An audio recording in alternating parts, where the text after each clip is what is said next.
लोकतंत्र की हत्या और कहाँ है लोकतंत्र, कहाँ है डेमोक्रेसी कहने वाला राहुल गांधी और एनडीटीवी इंडिया के ईमानदार पत्रकार। इन्होंने 25 जून के बारे में कोई न इन्होंने प्राइम टाइम किया और न राहुल गांधी ने 1975 में लगी हुई इमरजेंसी के बारे में कोई बात की। नमस्कार हिंदुस्तान, स्वागत है आपका मेरे चैनल नंदिनी जो मैं हूँ नंदिनी। कैसे हैं आप लोग? मुझे उम्मीद है बिल्कुल ठीक होंगे और अभी भी हमें सतर्क और सावधान रहने की बहुत ज़रूरत है क्योंकि कोरोना अभी गया नहीं है।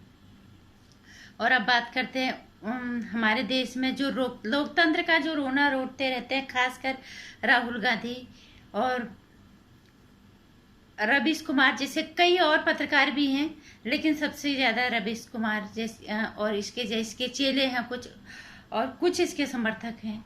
वो 1975 में लगे हुए इमरजेंसी के बारे में कोई बात नहीं करते। क्यों?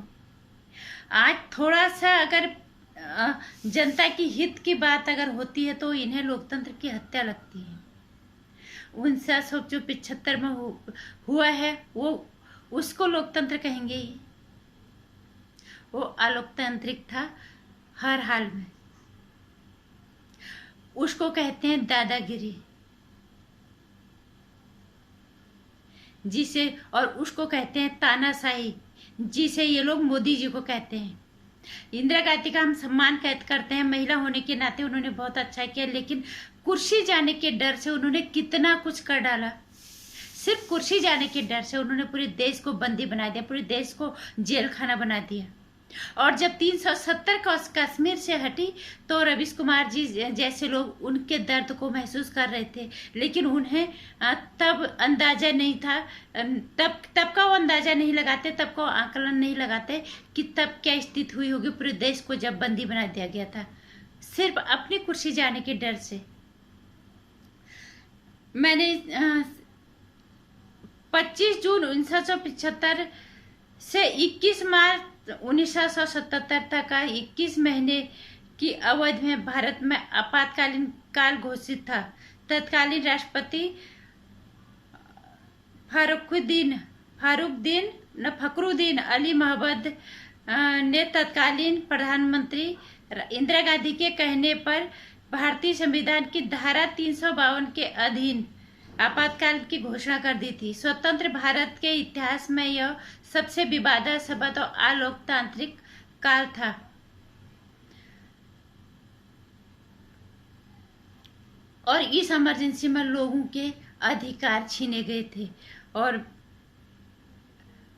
25 जून को 43 साल बाद जो भी हुआ, 25 जून को 43 साल पहले 25 जून 1975 में आधी रात को आपातकाल की घोषणा की गई थी। इस आपातकाल को भारतीय इतिहास का काला अध्याय भी कहा जाता नहीं है। ये काला अध्याय मुझे नहीं लगता इससे पहले कभी हुआ होगा और ना कभी होगा। आज जब कांग्रेसियों की हम हालत देख रहे हैं ना, कुछ जब इस तरह की हरकतें करते हैं, तो अब जब हमने पढ़ना शुरू किया, हमने कभी इतना पढ़ा नहीं कि इमरजेंसी में क्या हुआ होगा। तब हम छोटे रहे थे, इतना ध्यान नहीं था कि इमरजेंसी में क्या हुआ होगा क्या। लेकिन अब जब हमने पढ़ा, नेट पे इधर उधर लोगों से जाना, तब हमें पता चल रहा है। और जब उस टाइम के लोग, जो उस समय पे लोग थे, तब उनके मुंह से हम जब सुन रहे कि क्या हालात थे इमरजेंसी में, क्या स्थिति कर दी थी देश की, देश भूखे मरने की हालत में आ गया था, देश को बंदी बना दिया गया था। आज समझ में आ रहा है, वो भी सिर्फ किस लिए कि इंदिरा गांधी अपनी कुर्सी जाने का उन्हें डर था और संजय गांधी अपनी मां के सत्ता जाते हुए किसी भी हालत में देखना नहीं चाहते थे। लोगों को जबरदस्ती जेल में ठूस दिया गया।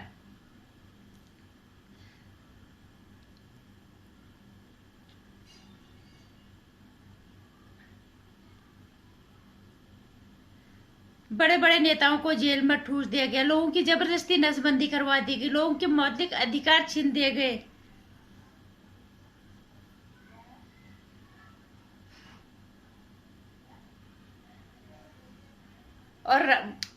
और राहुल गांधी आज कहता है कि लोकतंत्र कहाँ है, लोकतंत्र की हत्या हो रही है। ये राहुल गांधी उस बारे में बात क्यों नहीं करता? जब देश को जेल खाना बना देता कि सिर्फ अपनी वो भी हाई कोर्ट के इलाहाबाद कोर्ट के एक फैसले की वजह से, और उन्होंने गलत तरीका अपनाया था, तो और वो उसी के डर से देश को जेल खाना बना दिया गया। पूरे देश को जेल खाना ही नहीं बनाया, लोगों के, देश की जनता के अधिकार छीने गए, जबरदस्ती जेल में ठूसा गया। और कई लोगों, बड़े बड़े नेताओं को, लाल कृष्ण आडवाणी से कई बड़े नेताओं का इसमें नाम है, लेकिन जबरदस्ती नसबंदी करवा दी गई और जबरदस्ती लोगों को जेल में ठूस दिया गया। संजय गांधी की मनमानी इस हद तक थी कि मतलब दहशत फैला दी और हैवानियत की हद पार कर गए। राहुल गांधी आज कहता है कि लोकतंत्र की हत्या हो रही है यहाँ पे। ये रवीश कुमार ने इस पे प्राइम टाइम तो नहीं किया, बनता है या नहीं बनता इस पे प्राइम टाइम करना? अगर ये सच में ईमानदार पत्रकारों की श्रेणी में आते हैं तो क्या इस पे प्राइम टाइम करना बनता है या नहीं बनता है? राहुल गांधी आज चिल्ला के बोलता है वेयर इज डेमोक्रेसी, कहाँ है डेमोक्रेसी? ये आपकी इमेजिनेशन में हो सकती है बस, और कहीं नहीं है डेमोक्रेसी। डेमोक्रेसी सिर्फ और सिर्फ कांग्रेस वालों की बंदी नहीं है। आज हम सोच रहे हैं कि कांग्रेसी इतना क्यों छटपटा रहे हैं, इनको तो विरासत में ही ये सब मिल रहा है, तो तुम उल्टी सीधी हरकतें कर रहे हो। इस पार्टी की नींव हुई शुरुआत से ही इसमें धोखा, बेईमानी, जबरदस्ती, हैवानियत, ये सब भरा हुआ है। इंदिरा गांधी एक महिला होके वो ऐसा कैसे कर सकती है? इस पूरे देश को उन्होंने जेल खाना बना दिया, लोगों को भूखों मरने पे मजबूर कर दिया। लोगों को हम सुन रहे हैं, जिस हिसाब से लोगों की बातें हम सुनते हैं कि कब देश में इमरजेंसी लग जाए, क्या हो जाए पता नहीं। उसके हम जब कभी बार तब तक भी लोग बोलते थे कि ये चीज समेट के रख लो, ये चीज भंडार करके रख लो, पता नहीं फिर कब क्या हो जाए देश में। शायद लोगों का उसी इमरजेंसी का खौफ रहा होगा। आज राहुल गांधी कहता है लोकतंत्र की हत्या हो रही है, इसको क्या कहेंगे? राहुल गांधी इसके बारे में बात नहीं करेगा। लोगों के मन में दहशत बैठ गई होगी, सालों तक लोग डर गए होंगे, लेकिन हाँ, जनता ने बदला ले लिया। भैया जनता के हाथ में शक्ति है। मैं आज भी कहती हूँ जनता सबसे बड़ी ताकत है। अपनी ताकत को लोग पहचाने, लेकिन आज पहचाना शुरू से ही, लेकिन कांग्रेसियों ने हमेशा गलत तरीके अपनाए, तभी हार गई थी बुरी तरह से कांग्रेस।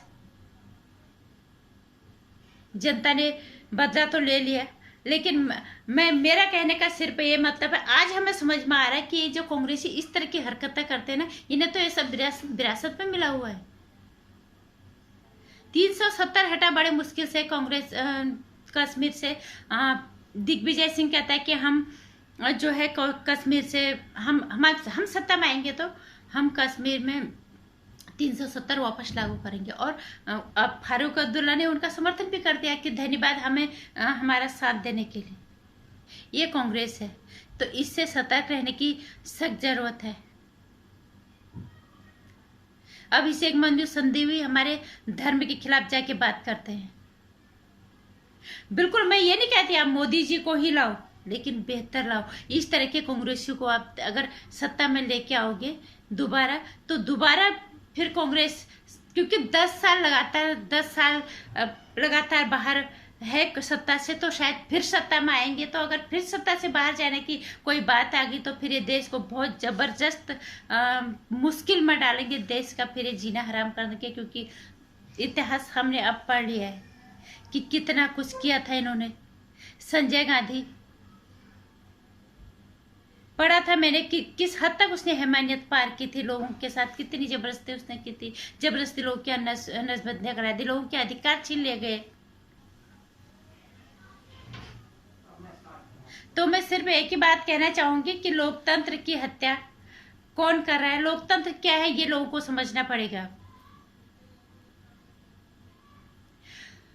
कोई भी रवीश कुमार जैसे पत्रकार किसी ने इस पे 25 जून को प्राइम टाइम नहीं किया होगा। ये भारतीय राजनीति का काला अध्याय है। निश्चित रूप से कोरोना काल में थोड़ा सा भाजपा को नुकसान हुआ होगा, हालांकि इसको संभाल पाना बहुत मुश्किल था, जितनी बुरी तरह से वार किया कोरोना ने। लेकिन बीजेपी से अच्छा विकल्प लेके आओ तो हम समझेंगे, नहीं तो कांग्रेस किसी भी हालत में जो है देश की सत्ता कांग्रेस देने के लायक नहीं है। भरोसेमंद कहीं से भी कांग्रेस नहीं है।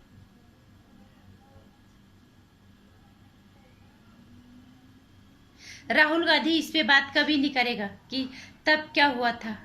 वो कभी उसके लिए शर्मिंदगी भी उन्हें नहीं होती, कभी उसके लिए वो माफी भी नहीं मांगते। और 25 जून भारतीय इतिहास का जहां काला अध्याय कहेंगे, 2019 के चुनाव के बाद दूसरे कार्यकाल के पहले 6 महीने को हम भारतीय इतिहास का स्वर्णिम युग कहेंगे, क्योंकि राम मंदिर जैसा तोहफा हमें भारतीय जनता पार्टी से मिला, जिसके लिए हमने वोट जिसके लिए ज्यादा दिया था, और 370 हटाने के लिए जो कांग्रेस का ही दिया हुआ बोझ हमें था, उससे हमें मुक्ति मिली। जहां इमरजेंसी को भारतीय इतिहास का काला अध्याय कहेंगे, वहीं 2019 के पहले 6 महीनों को हम भारतीय राजनीति का स्वर्णिम अध्याय कहेंगे। और अब लोकतंत्र की हत्या कब हुई, अलोकतंत्रता क्या होती है, लोकतंत्र क्या होता है, ये अब जनता को समझना है। और मैं कभी नहीं कहूंगी कि आप एक ही सरकार को बार बार लाओ। मैं हर बार कहती हूँ मोदी जी से बेहतर हो। कांग्रेस कभी अब भरोसे लायक नहीं। हम तो अब तो हमें इनसे नफरत। अभी तक हम सोचते थे कुछ सुधार करेंगे तो शायद फिर सत्ता में आएंगे, लेकिन इनकी तो नींव में ही धोखाधड़ी, हैवानियत और गंदगी है। लोकतंत्र की हत्या करना है, इनके डीएनए में है, इनके नींव में है, तो ये कहाँ से अच्छे हो जाएंगे।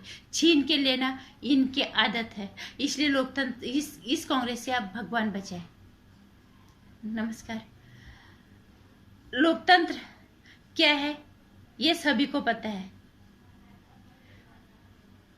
और लोकतंत्र की हत्या किसने ज्यादा की ये भी लोगों को आप समझ में आ गया होगा। लोग समझें उस इमरजेंसी के बारे में, उस टाइम उस समय लोगों को जो दर्द, जो पीड़ा लोगों ने महसूस की, इसके बारे में रवीश कुमार जैसे लोग कभी बात नहीं करेंगे। वो 370 जब हटी थी, उन्होंने कश्मीर के लोगों के बारे में बात की, जब देश जेल खाना बन गया था, लोग भूखे मर रहे थे, लोगों की हालत बद से बदतर होते, उसके बारे में रवीश कुमार ने 25 जून के बिल्कुल प्राइम टाइम नहीं किया होगा। इसलिए जागो। जरूरी नहीं है तुम एक ही सरकार को लाओ, लेकिन इससे बेहतर लाओ। हैवानियत वाली सरकार को आप कभी इसका सफाया हो जाना चाहिए। कांग्रेस का सफाया देश के हर कोने से हर हाल में हो जाना चाहिए। नमस्कार। मेरे विचारों से अगर आप थोड़ा सा भी सहमत हो और मेरे वीडियो को लाइक कर देना, और ज़्यादा से ज़्यादा शेयर कर देना, चैनल को सब्सक्राइब कर लेना, और मेरी आने वाली वीडियोस की जानकारी आप तक बराबर आते रहे, इसके लिए आप नोटिफिकेशन जो बेल है इसे भी प्रेस कर देना।